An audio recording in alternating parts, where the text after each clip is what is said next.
In moral attitude, differences in cosmic status and relationship between the four great theatre of action, heaven, Eden, hell, and by suggestions and implications only, yet more strongly and significantly, the ordinary familiar post Lapsarian world. The popular view of that Milton in Paradise Lost had but one voice, and that an organ one is wholly unjustified. No epic poet was a master of such a variety of style as Milton, and the variety with which he could use English heroic verse without time, as he called in the preliminary note on the measure in which he somehow unnecessarily attacked rhyme and sees himself as a recovering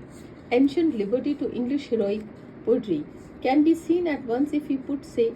Saturn's first speech in Book 1, relying his fallen host beside the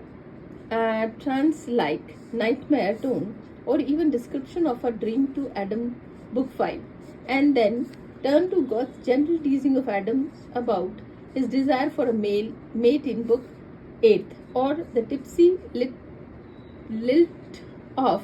Eve's speech when returning to Adam's from the fatal tree. She makes her apology for being late in rush of world without countenance bleach, or we might consider the description of ideal nature in the first account of Eden in Book 4. The primal courtesy of the Adam and Eve mutual talk before the fall, and simplicity and freshness of his speech in Book 4. Beginning, sweet is similar to the gentle penitential tone of her speech in Book 9.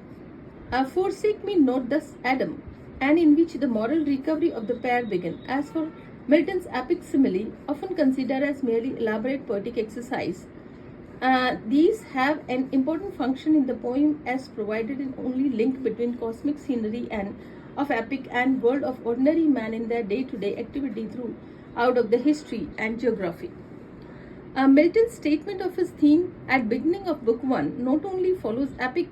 precedent in making such an opening statement of also and remarkably sustained verse paragraph, indicates the ambitious and comprehensive nature of his task and establishes his status as an epic poet on higher moral plan than the Latin and Greek classic.